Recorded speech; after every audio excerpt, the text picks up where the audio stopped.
take personal responsibility for the things in your reality that do not feel good. And just keep choosing again and redirecting and focusing on the things that do feel good. It is so easy for us humans to fall into victimhood, and you don't need to blame yourselves or blame other people. That just doesn't serve us. But just be aware when you're in victim mode. That is like totally squashing out your magnetism and your power as a creator. We just have this desire, or our minds have this desire to explain or rationalize all the things that do or do not feel good in our reality, rather than just recalibrating to the things that do feel good and make us feel alive and inspired and like we are the powerful creators that we really are. We want to find external blame and, always want to go and like blame someone else for why we don't feel good, when it always comes back to our internal point of attraction.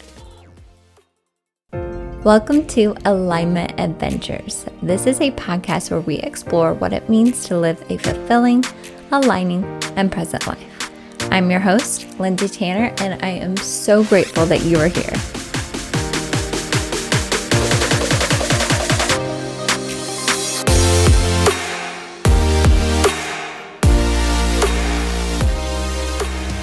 Hello, my loves, and welcome back to another episode of Alignment Adventures. I'm so grateful and so excited that you are here with me today for another episode, and I'm finally bringing you the recap of the things I learned at the Abraham Hicks workshop that I went to at the beginning of April.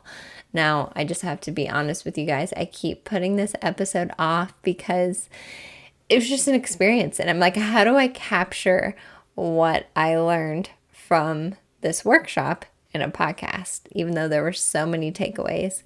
And as you guys may or may not know, I've been listening and learning from Abraham Hicks for years now. So to actually go and witness their energy and their presence was just magical. So I'm going to try my best to convey what I learned in this workshop, but I encourage you, if you're intrigued, look up workshops around you, or they even have cruises, which I know sounds kind of cheesy, but if I'm going to a beautiful location and seeing these beautiful places like Hawaii or Alaska or Europe or wherever they're going, I think there's even a New Zealand one, which is high on my bucket list.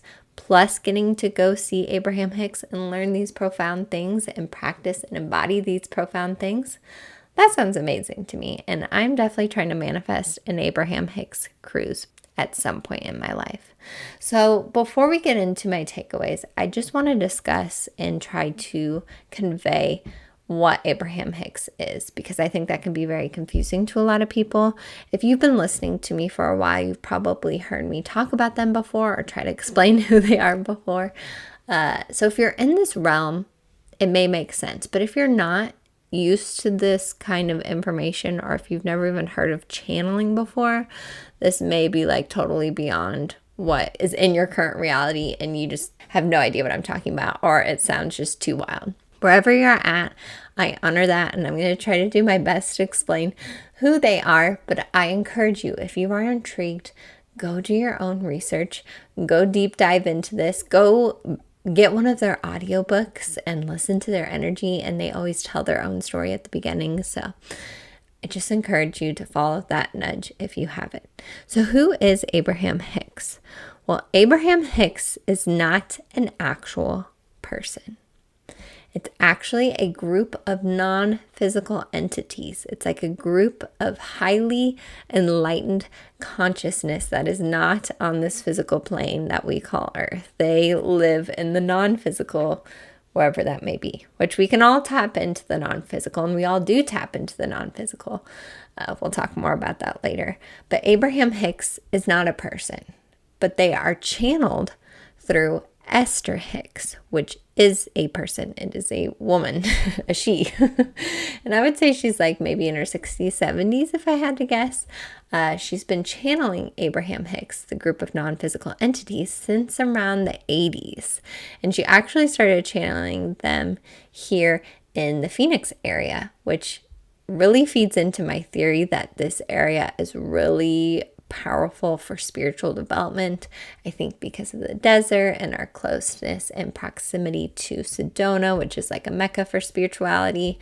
I want to do a whole episode on the things I've learned in my time here in Arizona. It's been about 6 years. Very profound changes, as you can tell from this podcast and me doing this. But I just find that very synchronistic that she started channeling them here in Phoenix. So why do I call Abraham Hicks a they? This can really trip people up, especially in today's society. Pronouns are a hot topic and things that are talked about a lot, especially in the trans, non-binary gender community. That's not what I'm talking about here. I think I confuse people. They think I'm talking about like a trans person or a non-binary gender person. That's not the case here. I'm talking about a non-physical entity. Like they're not human. So it's not a he or she because it's not a person. It's a they because it's a group of consciousness. And they, started connecting with Esther back in the 80s. And I love hearing the story. She kind of dove into it a little bit through some of the questions that she had. But basically their vibration, which is like high, enlightened vibration, matches up with Esther's vibration, and she acts as the channel. She kind of translates their vibration into human words so we can hear their message. Now, there are tons of different channels out there, and I believe we can all channel. We've even had a channeler on here. Stephanie Banks, who was on the podcast back in September, I believe, is a channel, and she talked about how we can all channel. I think that's what's happening too in some of the internal guidance sessions I do. I'm just getting you in a different state. Like I'm matching your vibration to your internal guidance's vibration. And it's just like turning the radio station. So that is who Abraham Hicks is. Hopefully that makes sense. Again, just look into it if you're curious, or if you're still confused, you can reach out to me on Instagram. But they're pretty popular. Like they helped influence The Secret. So a lot of people have heard of The Secret. That was very popular in like the 2000s-ish, maybe early 2010s, if I'm remembering correctly. Their work was based off of Abraham Hicks' work, and there was like some copyright issues or something going on there. I don't remember specifics, but basically they were one of the first entities to talk about law of attraction and manifestation in this modern era. I think we've kind of always been talking about it, and religion kind of touches on it too. But in this like modern 21st century, they're one of the first entities to talk about the law of attraction and manifestation. So their work is very popular in the spiritual community. They've influenced so many people, including myself. Like I've said, I've been learning from them for years. And I just find their message so profound, yet simple. And like I said before, it almost seems like a remembering. Like when I hear them talk, I'm like, oh yes, like life doesn't have to be this hard struggle. It's truly about just feeling good. And if you've been listening to my podcast for a long time, that truly is one of my main messages here. So the work I do on the podcast is highly influenced by Abraham Hicks. So getting to go see them in person was, I don't have words, but magical and enlightening and amazing and incredible are some of the words that I want to choose. But I don't know if they do it credit. And I'm really looking forward to going and seeing them again. I would also love to go see Bashar. That's another channel that really resonates with me. And like I've said before, it doesn't necessarily matter like what's happening in terms of like where the message is coming from. Like, of course, be discerning and tune into yourself. But like if the message resonates, it resonates. Don't get so hung up on what's happening or trying to explain what's happening. If it resonates with you, it resonates, and take what works and leave the rest. Okay, so let's talk about how the workshop worked. So it was like a few hours long, I think from 1 to 5. And it was in a conference room in downtown Phoenix in a hotel. It was a pretty big room, and it was packed. It was sold out. Like I think most of their workshops sell out. And what happens is we all go in and sit down. Esther Hicks gets on stage. She talks to us from Esther herself. So it's just her as a human being talking. And then she gets into that meditative state and channels Abraham Hicks. And like I said before, it's literally like changing the radio station, and her energy just shifts. You can feel it is a different entity coming through her, and she is speaking for them. So Abraham Hicks just kind of gave like a general welcome message. They just kind of talked at first, and man, guys, I took pages and pages of notes. Like that's just how I synthesize information. And like I said, I did my best to try to organize it for you. But after they give like their welcome message, they call on people to ask questions. And those people come into the hot seat, they call it, up on stage and ask their own questions. Like I kept thinking, if they called on me, which I wasn't raising my hand, like what would I ask? I didn't even know what I would ask, but I have some ideas of what I would ask now. And I'm so curious to all of you. Maybe after you're done listening to this episode, message me on Instagram or email me. Like, what would you ask Abraham Hicks? What are some questions that you would essentially ask infinite intelligence, right? What would you ask infinite intelligence if you had the chance? What would you ask source energy? So with that long introduction and Lindsay subconsciously delaying talking about these things because she feels like she can't do it justice, that's okay. We're going to get into it, and I'm going to share my takeaways with you, and I hope this is useful. So number one takeaway, number one theme to their message, and one of the most important things and practical things that you can start implementing today is tending to your point of attraction and taking personal responsibility. So each and every one of us are attractors and creators by nature. Our true nature is we are magnificent attractors, and everything we have in our reality, we have attracted ourselves and created ourselves. So how do we be intentional and deliberate about the things that we're attracting and creating in our life is by tending to our point of attraction. What is our point of attraction? It's how we feel. It's our vibration. And the better we feel and the more we focus on what we do want rather than what we do not want, the more we're going to call that into our reality, and we will become a match for that vibration.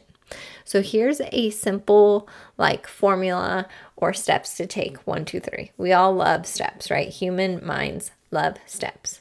So step 1, they said, is life comes at you. You observe the contrast in your life. You see things you do want in your life, and you observe things that you do not want in your life. So because of that, because of life happening to you, you launch rockets of desire, they call them. So you see something you want and you launch that rocket. You're like, I want that thing. I want more of this.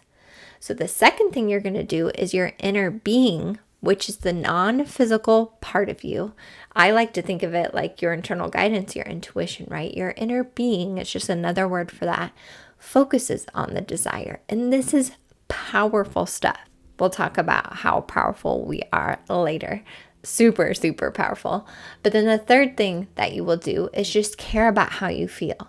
So you observe the contrast. You figure out what you desire, your inner being focuses on that desire, and then you just care about how you feel. You want to be in alignment with your inner being that is working towards that desire. So just be deliberate about your choices and what you choose to focus on. Does it feel good? If it feels good, focus on those things. Take personal responsibility for the things in your reality that do not feel good. And just keep choosing again and redirecting and focusing on the things that do feel good. It is so easy for us humans to fall into victimhood, and you don't need to blame yourselves or blame other people. That just doesn't serve us. But just be aware when you're in victim mode. That is like totally squashing out your magnetism and your power as a creator. We just have this desire, or our minds have this desire to explain or rationalize all the things that do or do not feel good in our reality, rather than just recalibrating to the things that do feel good and make us feel alive and inspired and like we are the powerful creators that we really are. We want to find external blame and, always want to go and like blame someone else for why we don't feel good, when it always comes back to our internal point of attraction.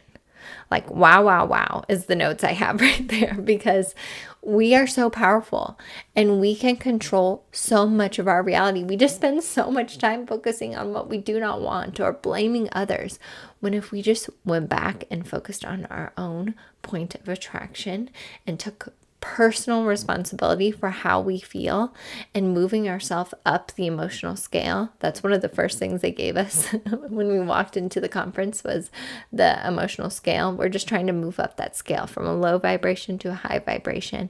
And if you don't know what I'm talking about, just Google emotional scale, Abraham Hicks. You are responsible for that. No one else is responsible for your point of attraction or how you feel except you. That could be confronting, but also so powerful. That is why I have it bolded, capitalized as the first point that I want to make to all of you. And along with that, that just takes the pressure off of trying to help everyone else and fix everyone else. I don't know if you guys get in that mentality, but with this podcast, why I share this message is I do want to help so many of you live in alignment with your internal guidance, with your inner being, like Abraham Hicks is talking about. But I can't do that for you. I cannot vibrate for you. Like I said, I cannot control how you feel. Only you can control how you feel. I can be a source of inspiration. I can help you remember these things, but I can't control how you feel. Same for you. You cannot control how the people feel around you, and that is not your responsibility. That is their responsibility. We all just need to remember our own personal responsibility, tend to our own point of attraction, and just think of the world that would create right there. All right, that was a strong one to start off with, but let's go into my second bullet point. And this comes from a question that someone asked, and they basically were asking, what is their definition of God? And I was like, man, we are going deep already, and I am here for it. These are the questions I ponder all the time. These are the questions I ask the guests on my podcast. But a quote that they commonly say is, you are as God as it gets. Just take that in for a moment. You are as God as it gets. We are all an extension of what they call source energy. We are all unique expressions of God. And I think that word can be really heavy for people. I think that word can be misconstrued sometimes or used in other ways. Something they said is that humans want God to be this deliverer. They want God to be this external force that's going to deliver all the things that they want. And in reality, what we've all forgotten is that we are that powerful creator. We are all God. We all are God, and we are creating our reality. It's not going to come from this external source. We are all tapped into this energy, and God is all around us. It's in the trees, it's in the flowers, it's in the air, it's in your family, it's in your kids, it's in your mother, it's in everything. Everything is an extension of source energy. So just take some time to ponder this one. Again, I know that word could be so heavy for so many people. So let me give you some definitions of God. They tried to define it. I think it's one of those words that we just don't have human words for, but they did their best to define it. They said, God is the amassed becoming of living beingness. My notes were hard to read on that one, so I'm pretty sure that's what they said. God is the amassed becoming of living beingness. If you just think about that right there, by definition, we are all God. We are the amassed becoming of living beingness. We are living beings, right? And we're constantly becoming and evolving into new things. So interesting. Another way they define God is a synthesized culmination of every thought. Just powerful, profound stuff. Another thing they talked about was evil. They said that evil is not a real thing. That's more of a human construct. Really, evil is just the perceived absence of lightness. And we are all light. We are all light beings. And that, like I said before, we're all unique expressions of quote unquote God or light or source. And there's variety for that reason. There's varying opinions and unique expressions and diversity for that reason. God didn't want to come and just have the same things everywhere, everyone having the same experience. That's not the point. We came here for the experience so we can draw new conclusions. And that's why perceived negative things happen, is we're, drawing new conclusions and learning new things and Basically, the way they ended this session, I just was trying to write down as much as I could, was, I think this quote really wraps it up, is just calibrate to the God within you. Calibrate to your inner being. That is always high vibe, extremely enlightened. We can all tap into the God within us. You are as God as it gets. I'm just going to leave that one there. That is all that needs to be said with that one. So interesting. Now, they did touch on meditation, which is something that I talk about a lot. It is very talked about in the spiritual community, because it just helps you connect with your spirit. But I just kind of want to talk about some of the things they said with meditation. They obviously recommend it. And the point of meditation, or one of the things that you can get out of meditation, is obviously quieting the mind. The mind is the producer of thoughts, and a lot of times thoughts really spark our resistance to things. So when you meditate, if you can quiet the mind as much as possible, tune into your body, tune into your inner being, you're stopping that resistance, and the resistance is what is stopping you from becoming a magnet to all the things you want in your life. Again, you're focusing on the things you do not want rather than the things you do want, and meditation can be really powerful for that. Now, the next thing I want to talk about is something they called the chain of pain. And this came up when someone asked about the shooting that had just happened. So that had just happened the week before. There's so many, it's probably hard to remember which one I'm specifically talking about. But a massive shooting had just happened, and someone asked Abraham Hicks. I'm like, these are great questions. These are questions that are beyond the mind. And of course, every human wants to know, how do we stop these horrific things from happening? Well, they talked about something called the chain of pain. And basically, again, this is me and my humanness trying to explain this as best as I can. Like, there's people that are stuck in this pain, and they keep perpetuating this pain, and people that do these horrible things are in, this chain of pain, and we just keep perpetuating it by contributing more pain to it. And basically what they said is, when something like this horrific happens, which, turn on the news, you have plenty of things like this to apply this strategy to. Soothe yourself the best way that you can. Like, truly process what you're seeing. Allow yourself to feel those feels, especially those lower vibration ones like anger, resentment, sadness, depression. Soothe yourself. And from there, find inspiration. From there, find the aligned steps you want to take towards the thing that's going to help the situation. Focus on what you want to see more of around the situation rather than what you do not want to see less of. Okay, so a good way to look at this is, how there's like war against drugs, war against violence, war against this. They're saying when we have a war against something, like when the news words it in that way, you're just contributing more and more energy towards that thing. Like, think of our point of attraction. What was the first point? What we focus on, we see more of. So if you're focusing on the horrific things that you're seeing, we're just feeding that.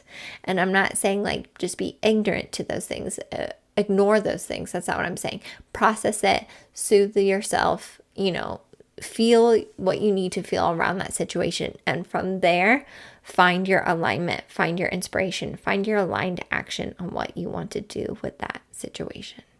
So I hope that offers some of you some solace in those horrific things. I was really glad that someone brought that up, because later on I was like, that's a really good question. That's one of the questions I should ask, when I was like, I have no idea what I would ask Abraham Hicks. Now, this next bullet point also comes from a question. Someone asked this, which is something that I feel like I'm always trying to get to the bottom of too in my episodes, but how do we balance being present and also setting intentions? Because sometimes those can seem contradictory. Like, okay, we need to be present and fully in the now, but also we're like calling in what we want in the future. We're setting our intentions for what we want more of. Like, how do we balance those two things? Because they can seem contradictory. Well, first off, they said presence is tending to your point of attraction. That is presence. Tending to your point of attraction is presence. So really, those are the same thing. So if you're focusing on how you're feeling, you're being present and you're setting your intention. Do what feels good rather than what must be done. Now that is contradictory to so many of the things we are taught. We are taught, no, you need to get your homework done, or you need to get your to-do list done, or you need to get your responsibilities done. You're a responsible adult. You need to get these things done. What if you did the things that felt good first? And then you did the stuff that you needed to get done, or maybe it got done in a fun way. I am like constantly playing with that, and I find that so fascinating.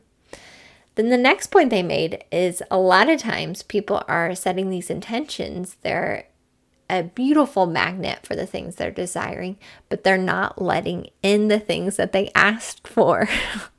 How many people are blocking the things that you're asking for? Like, that is in direct conflict with your inner being. You're like, okay, I want this thing, but then you're not making space for it. You're not taking action towards it. You're not, you're just completely letting yourself sabotage the thing that you're trying to call in. Just gently be aware of that. And I feel like so many of us fall into that.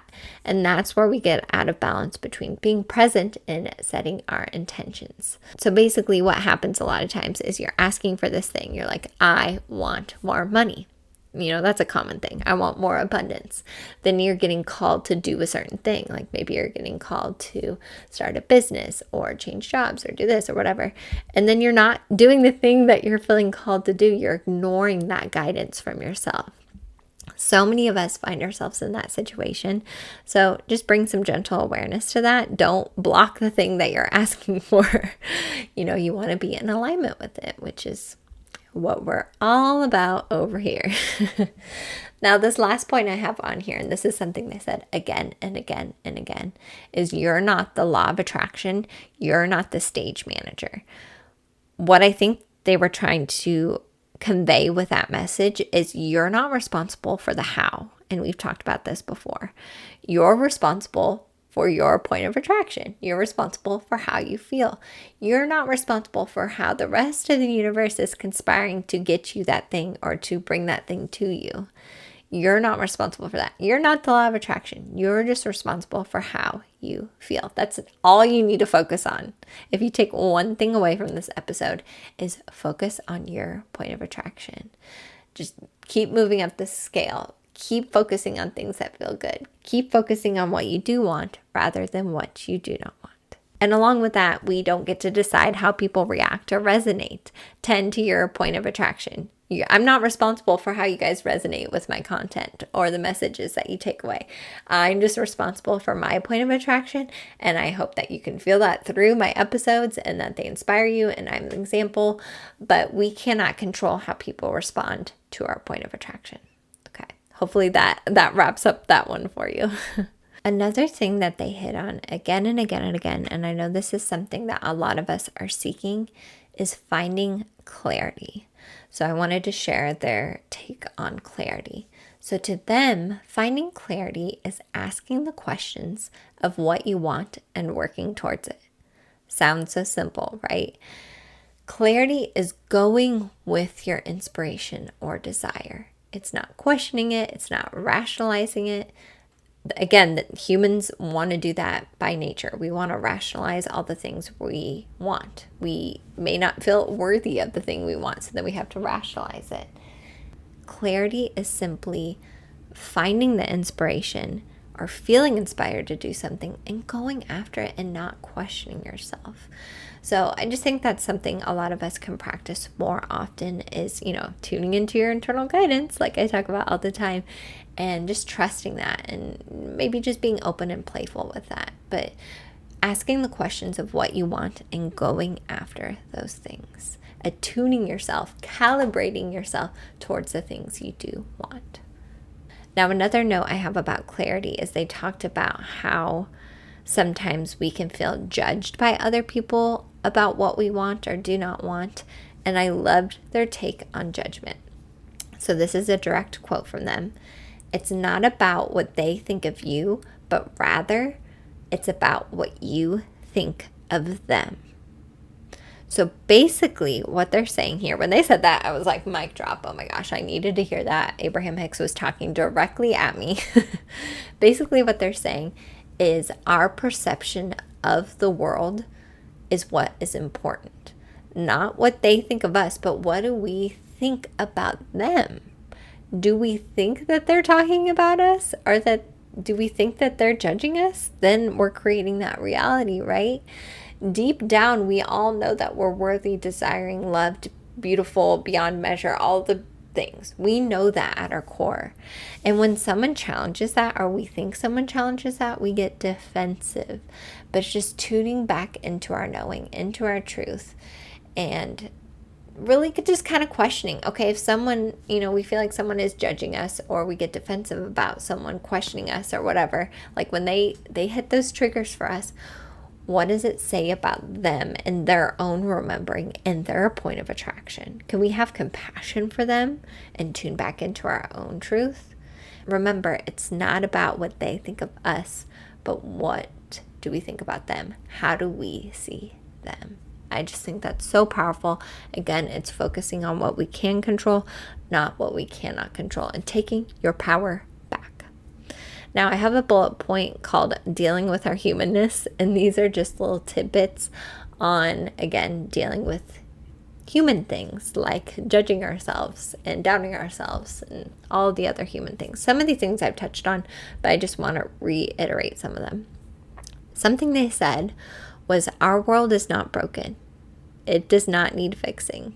Our world is not broken. That is a common thing that is said nowadays, because the way information travels is so fast, and we're just overloaded with the perceived negative things happening. So many of us are like, the world is in shambles. They're like, the world isn't broken. Things are happening as they need to happen, and it's not our responsibility to fix the world. So I just thought that was very profound, and again goes back to the first thing I talked about, which is tending to our own point of attraction and taking personal responsibility. That's all we can control, right? Another thing they said, and this deals with our humanness, is we did not incarnate on this planet to be on the same page as everyone. So just because we have disagreements or varying viewpoints, that's not a bad thing. We did not all come to be on the same page. And a lot of times we love to gossip or talk about these things because we do feel like we're matching up with people.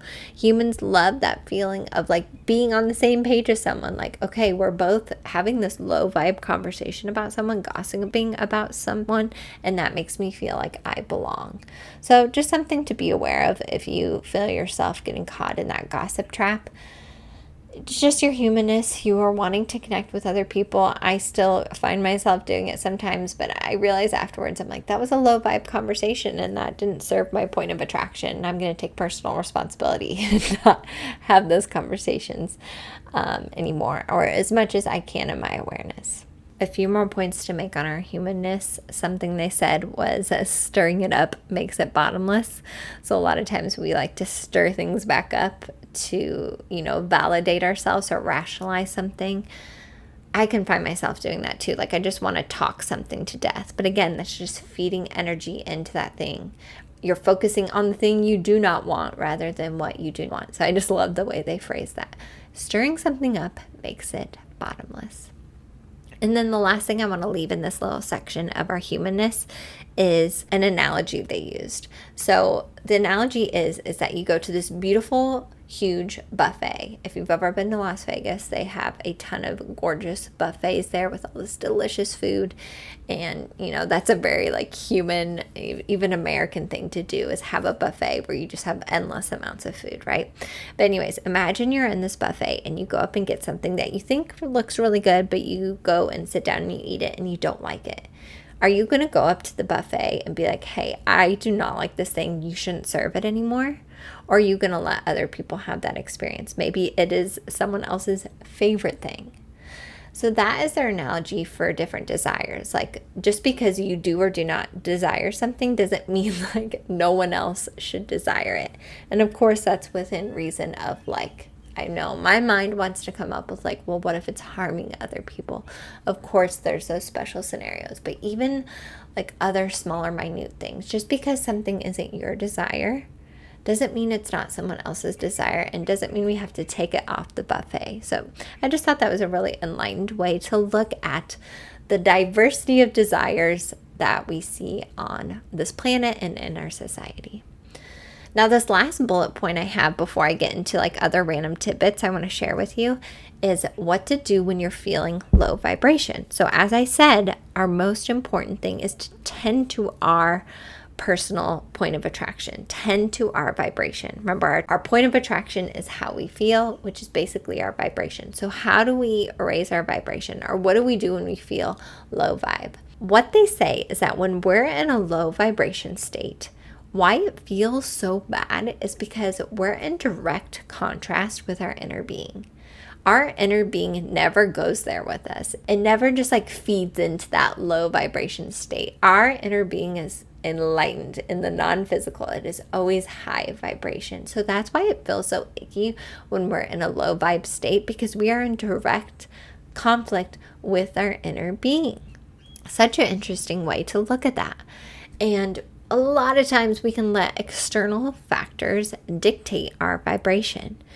It's always just a matter of sinking back in and getting in alignment with your inner being, with your internal guidance, with your intuition, which is always in that beautiful 75 degrees and sunny state. It's not about controlling the external things, but rather finding the things that match that vibration and keep doing those things and centering yourself and then going out and being that force that is in total alignment with your inner being.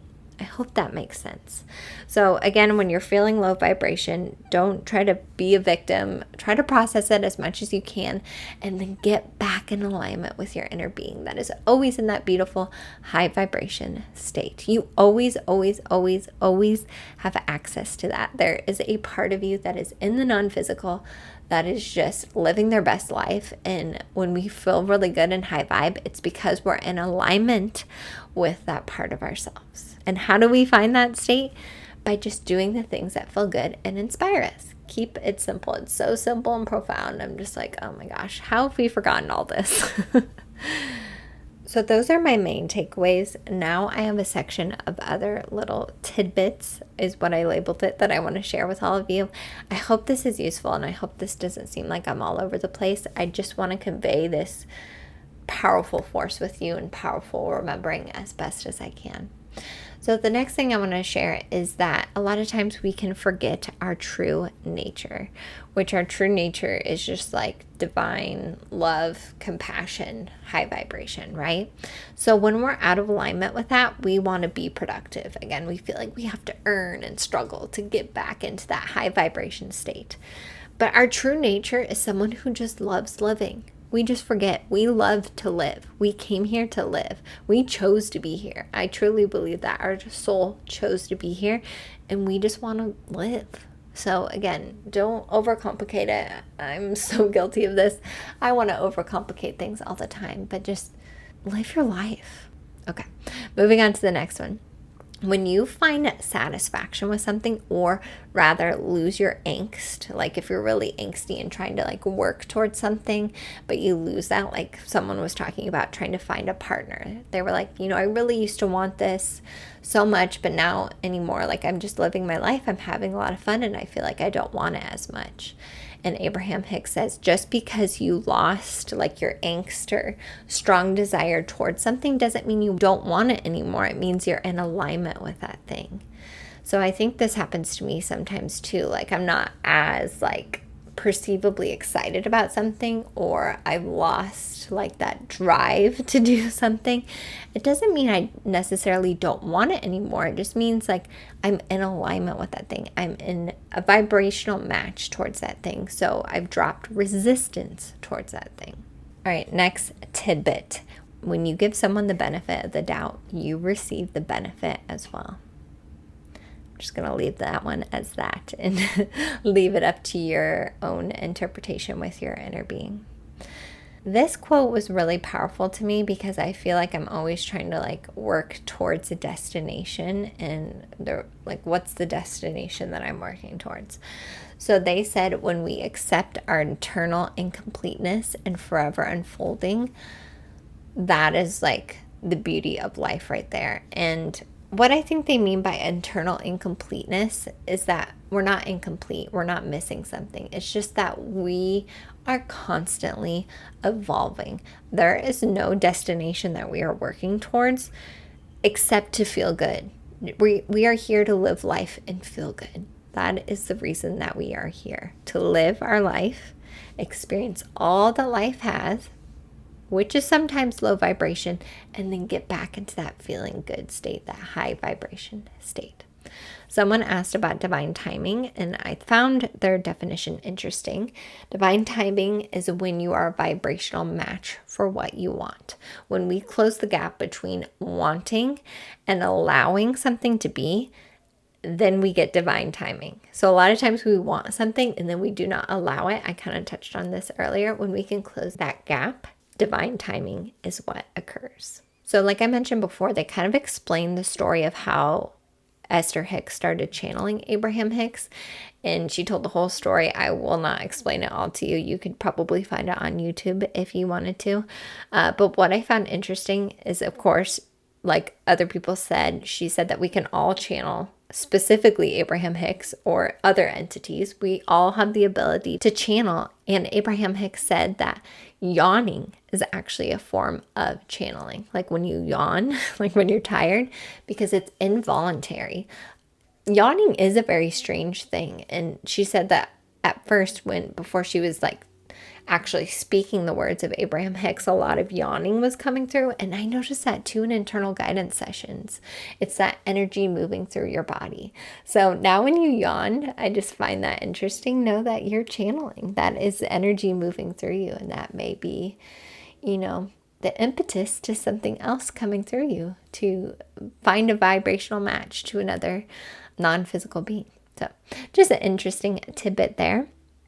Next, we have a direct quote. It says, advocate for what you do want rather than protesting what you do not want. We've said that time and time again, just trying to hit that home. My next tidbit has to do with choices. I know a lot of us can really want to overthink choices or overtalk choices. And here's their advice when you have a choice to make.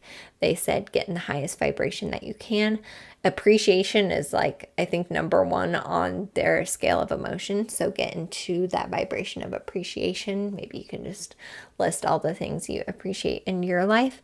And then just hold tight until you feel which option feels the best. So that was just like a really applicable takeaway from some of the things they shared. They also said, do not take score.